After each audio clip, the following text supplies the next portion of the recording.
So you want to know which exercise is so important that you can't neglect it. But maybe you also ask yourself right now, what the heck is this guy even doing here? Well, the answer is, I'm training my grip strength, decompressing my spine, stretching my pecs and lats, working on my core stability, and strengthening my back at the same time. Okay, maybe that's a bit much for the beginning, so let's start again. Hanging is a fundamental human movement and something we should all be doing regularly. It's one of the most overlooked ways of movement and offers countless benefits with a strong carryover effect for other exercises and tasks. One of these benefits, and in my opinion the most underrated one, is the positive impact for shoulder mobility and health. Hanging regularly can not only improve overhead shoulder mobility and stability, it's also a very good exercise to minimize or even eliminate shoulder pain. The good thing is, hanging can be done nearly anywhere. You can do it on a pull-up bar, a pair of rings, a tree branch, or even a wall. Hanging from some of these objects will challenge you the most in terms of grip, finger and forearm strength. But at the same time, it can limit the effectiveness in other aspects. For example, if you want to focus on mobility or core and back strength, it's best to practice on a pull-up bar or rings. These tools offer the best thickness to work on different aspects at once without making the grip the limiting factor. To get the right tools for your individual needs, check out the sponsor of this video, Pull Up and Dip. With Pull Up and Dip, you can not only practice hanging, but all other calisthenics exercises anytime and anywhere, no matter if you want to train inside or outside. If you use the code CALIMOVE, you can now even save 10% on every purchase. Just check the link in the description or the info box and get the best calisthenics tools to make your workouts more effective. Okay, now we have to take a look at different forms of hanging.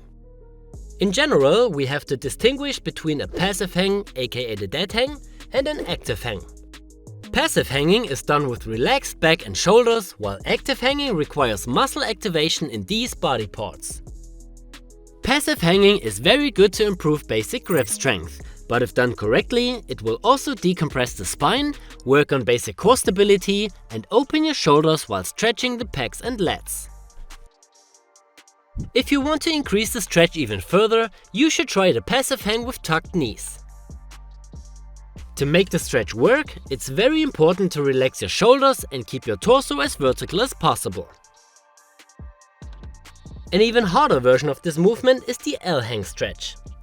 This movement offers the same benefits as the previous version, while increasing your abdominal activation and evolving straight leg mobility at the same time.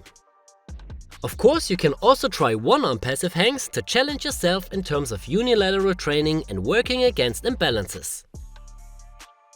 If you're an absolute beginner and can't hold yourself on the bar, or if you feel very uncomfortable in the beginning, you can also do it with feet support. When it comes to active hanging, you have countless ways to do it, each with a different focus or different benefits. Active hanging is also necessary for many exercises and movements, like pull-ups, hanging leg and knee raises, levers, climbing, and different ways of transitioning. The most beginner-friendly version is the regular static active hang or the dynamic version in which you switch between a passive and an active hang. Here you depress your scapula and slightly arch your lower back actively. Another great exercise is the archer active hang. Here you focus more on one side while the other only supports the movement. An even more advanced form of this movement is the hanging side raise. Here you shift your weight from one side to the other while doing a lateral flexion with your spine to engage the obliques.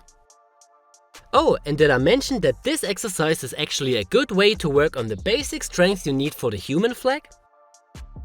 Of course, you can also try different variations of one-arm active hangs to improve unilateral shoulder control and stabilization. This is especially helpful for one-arm pull-ups or any other active one-arm movement in a hanging position. Another great way to practice active hangs is by just playing around, best done on a wide pull-up or monkey bar. You can do transitions, changing the grip, move laterally, and swing. These elements are great because you practice many different abilities at once. You challenge your back and core to stabilize and control your body while working on your grip and forearm strength at the same time. This is also the most fun way to practice hanging once you've passed the beginner's level. Okay, now you might ask yourself, how do I practice hanging exactly? The most practical way, and this is what we do in our own workouts and calisthenics classes, is to include hanging into the warm-up and/or doing it at the end as some form of finisher.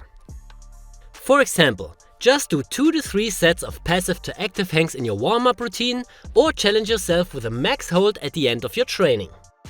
The more advanced you are, the more you can play around with variations and progressions. Alright guys, if you need any equipment to include hanging into your daily life, make sure to head over to Pull Up and Dip. And if you're looking for a day-by-day workout guide, you can get it at CALIMOVE.com. If you have any other questions about hanging, just leave a comment. My name is Alex and I'll see you in the next video.